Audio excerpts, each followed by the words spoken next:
Hey, Carson Bible Church, good evening. It's Wednesday. It is time for our weekly prayer meeting devotional. We are continuing in Psalm 119. Our passage this evening is from verses 129 to 136. I will go ahead and read the passage. Your testimonies are wonderful, therefore my soul keeps them. The unfolding of your words gives light, it imparts understanding to the simple. I open my mouth and pant because I long for your commandments. Turn to me and be gracious to me, as is your way with those who love your name. Keep steady my steps according to your promise, and let no iniquity get dominion over me. Redeem me from man's oppression, that I may keep your precepts. Make your face shine upon your servant, and teach me your statutes. My eyes shed streams of tears, because people do not keep your law. I think this is a really interesting passage, and I think we see a really intriguing progression here in these verses. So really quick, we'll walk through those. Verse 29 says, your testimonies are wonderful, therefore my soul keeps them. And it's really interesting that he is in wonder at God's word, and yet that is what leads him to be obedient to God's word. We wonder and marvel at God's character and who God is and his nature, and sort of by extension we also are in awe of wonder of his word, because as he is wonderful, so also the word that he speaks is wonderful. And so I think this is really interesting as far as his walk as a follower of God, is that as followers of God, we are in wonder of God's word. Being in wonder of God's word leads us to be obedient to God's word. Verse 130 says, the unfolding of your words gives light. It imparts understanding to the simple.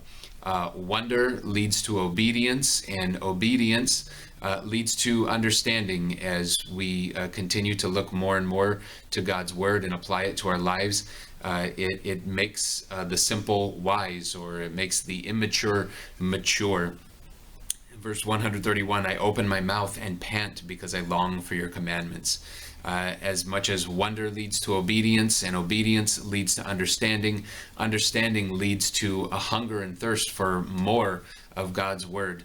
When you talk to aging Christians, they never seem to be bored of God's word. They seem to just as they grow year by year, they continue to want more and more of God's word, and that is to be true of all believers.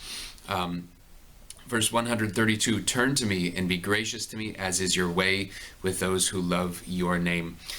Then a hunger and thirst for more of God's word also leads us to desire fellowship with other believers. Here he's not asking to be treated in higher regard than other believers, or in lower regard than other believers, but God's word draws us into fellowship with others.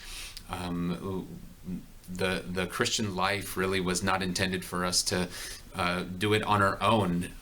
It was intended for us to live in fellowship, to worship together with other believers. Verse 133, keep steady my steps according to your promise, and let no iniquity get dominion over me.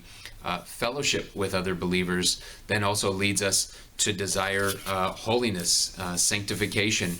We are to encourage one another to live lives that are honoring to God. We are called to call out sin in the lives of other believers when we see it.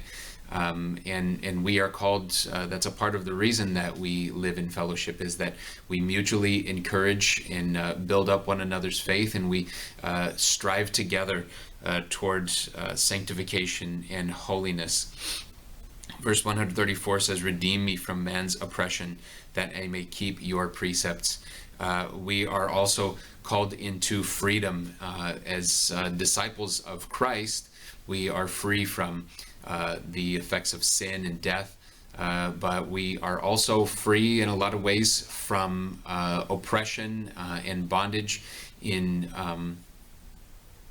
to the kingdoms of this world, because we now have citizenship in a greater kingdom.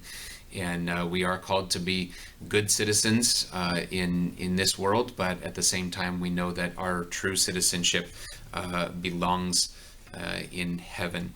And a lot of people would think that continuing to strive for holiness, being in fellowship with others who encourage us towards holiness, actually sounds like a type of oppression, but really in biblical terms, it is a lot more like freedom, freedom from the effects of the sin that this world is really drowning in everything that this world offers. We have freedom from those things. Verse 135, make your face shine upon your servant and teach me your statutes. We're also called into to seeking God's blessing, right? For God to shine his face on his people is an act of blessing. It speaks to a relationship between the two, right? For God to turn his face away would be a punishment. But here, all of these things lead us to seek God's blessing and seek relationship with him. And then finally, this stanza closes with verse 136, my eyes shed streams of tears because people do not keep your law.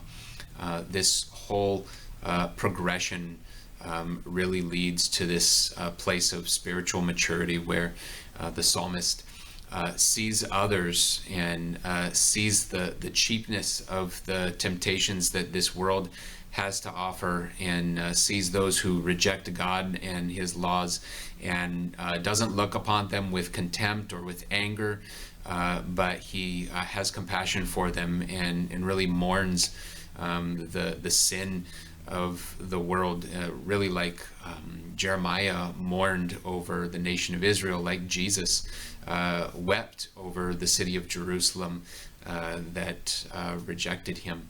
And in a lot of ways, we too, as believers, look at the world around us, and it should move us to tears, really.